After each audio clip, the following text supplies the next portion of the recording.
The last couple of weeks have been really depressing in a lot of ways, and it's been weighing on me heavily. I've been going on a lot of walks just thinking about everything that's been happening to the community.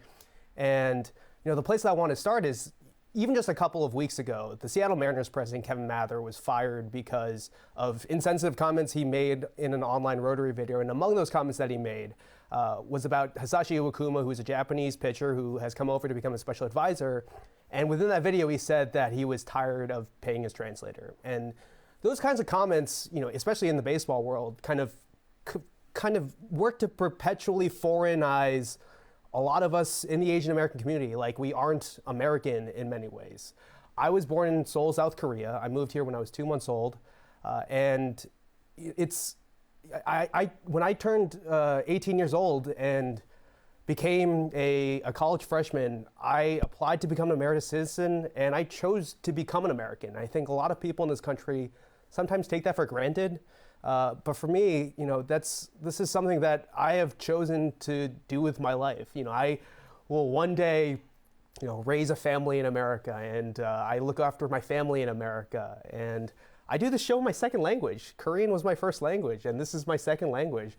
The fact that I get to sit on a set tonight and talk about baseball with every single one of you out there on your phone or your iPad or your computer or your television, and I'm sitting on the set with a fellow Korean American, is something I don't think I ever would have imagined as a kid growing up. And for that, I have to thank guys like Michael Kim and Pablo Torre and Mina Kimes for paving the way for a show like this to even be on the air at ESPN. And beyond that, all of that perpetual foreignization of Asian Americans in this country, it's what leads to the violence that we saw in Atlanta a couple of weeks ago. And the thing that really struck me about all of this is that, you look at the victims of that shooting, and I saw people who could have looked like members of my family, who could have been family friends of mine. I see my mom and my sister and my dad among a lot of these victims, and my grandparents among a lot of the victims to Asian American hate crimes right now. And so, the history of hate crimes in this country towards Asian Americans isn't new, but it hasn't been talked about. The Chinese Exclusion Act, the murder of Vincent Chen in Detroit, the Japanese internment camps during World War II. This is nothing new, but it hasn't been talked about because Asian Americans haven't been willing to speak up about these issues. And so while the last couple of weeks have been incredibly depressing and have weighed on me a lot, and we've only kind of seen more and more of these incidents happening, the thing that gives me hope in all of this is the fact that a show like this exists, and that I get to sit with a guy like Gary, who, by the way, the first time we ever met, he comes up to me and introduces himself to me as his Korean, as my Korean brother. That happened. There's not very many of us out there, so hey. There's not a lot of us in sports media. And so, even beyond that, the fact that we have the platform right now to speak about this kind of stuff, the fact that when I look on the news right now, the fact that these conversations about Asian Americans are even happening in the first place, the fact that, you see a movie like Minari in the Oscar conversation, the fact that you see BTS as the biggest band in the world, the fact that Parasite won an Oscar last year. Obviously, representation isn't everything, right? But the fact that we are in this moment right now and having this conversation, and I can look at you at home right now and talk to you guys about what it's like to be an Asian American in this country and what it's been like over the course of the last couple of weeks.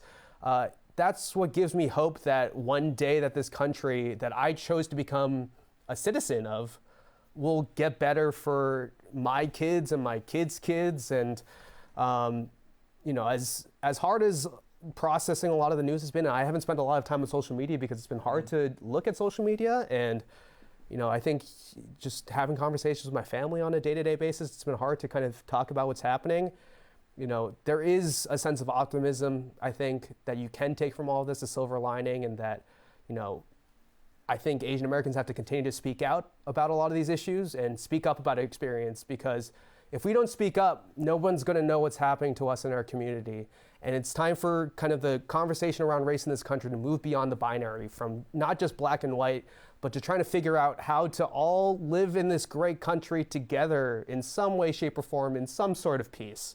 And in order for that to happen, it requires each and every single one of you out there to sit down and listen to our stories and really try to empathize with us and try to understand where we're coming from, because at the end of the day, like, representation, right? Like being in movies, TV, you know, having a Grammy Award, it's all filler. Right now, there's people in our community who are legitimately losing their lives right now, who are afraid to go out on the street. I live in New York City, and I've been wearing a baseball cap almost every single day, every single time I go outside right now, because that fear lingers in the back of your head. And that's the real lived experience of an Asian American right now in this country. And so, you know, for all the Asian Americans out there right now, continue to speak up, and I hope that people out there continue to listen to our stories.